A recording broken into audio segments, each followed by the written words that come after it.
27 तारीख का दिन शुक्रवार का दिन है और उस दिन एकादशी है।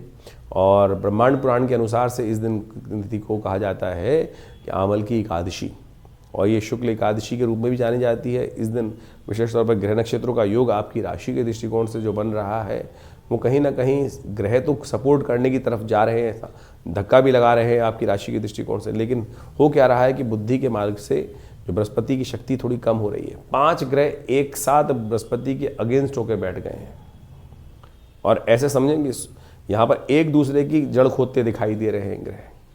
सबसे पहले कैसे हो रहा है कि सूर्य ने राहु को अस्त कर दिया और सूर्य अपनी तरफ बुध को खींचते चले जा रहे हैं, जिससे बुध अभी वक्री हुए फिर अस्त हो जाएंगे। और उसके साथ साथ राहु ने यहाँ पर सूर्य को भी खराब कर दिया और शुक्र को भी खराब कर दिया। एक तरह से राहु ने बैठकर जाके सारे 4 ग्रहों को कहीं ना कहीं मंगल इत्यादि समस्त ग्रहों के शुभ प्रभाव को काट दिया है।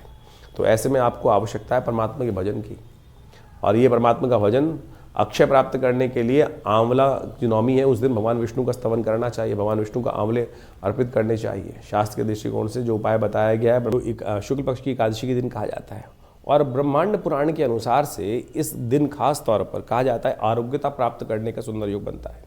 फागुन मास की शुक्ल पक्ष की एकादशी के दिन कहा जाता है कि आंवले के पेड़ के नीचे बैठकर भगवान विष्णु का यथाउचित भाव से पूजन करना, कथा का श्रवण करना से क्या होता है कि जो भयंकर से भयंकर बीमारी के योग भी जीवन में होते हैं ना, ग्रहण प्रभाव के अनुसार से बनते हैं, वो भी कहीं ना कहीं दूर हो जाते हैं। और इस दिन विशेष तौर पर भगवान विष्णु का धात्रेयी नमः इस मंत्र का उच्चारण करते हुए पूजन करना, आंवले का दान करना, भगवान विष्णु को विशेष तौर पर अपनी जितनी आयु हो उतनी बड़े आंवले लेकर उनकी माला भगवान को अर्पित करने से अद्भुत रूप से कल्याण के योग बन जाते हैं। तो इस दिन बड़ी श्रद्धा से व्रत करें, भगवान के नाम का संकीर्तन करें, ओम नमो नारायणाय इस मंत्र का जप करें, कल्याण के योग बनेंगे, कष्ट भी दूर होने की स्थिति बहुत बढ़िया से आपकी राशि में बनने की स्थिति बन जाएगी। अपने नाम से इस दिन विशेष तौर पर कोई जीवन में कष्ट चल रहा हो तो कहा जाता है कि आंवले को अपने वजन के बराबर आंवले का दान करने का प्रयास करना चाहिए। इस दिन यथेच्छ मात्रा में इन दिनों बहुत ताज़ा आंवला आ रहा होता है और अभी चैत्र तक तो सुंदर रूप से प्राप्त हो गई होगा। तो ये शास्त्र के अनुसार से जो विधि के अनुसार से वर्णित उपाय हैं इनको करिए, कल्याण होगा।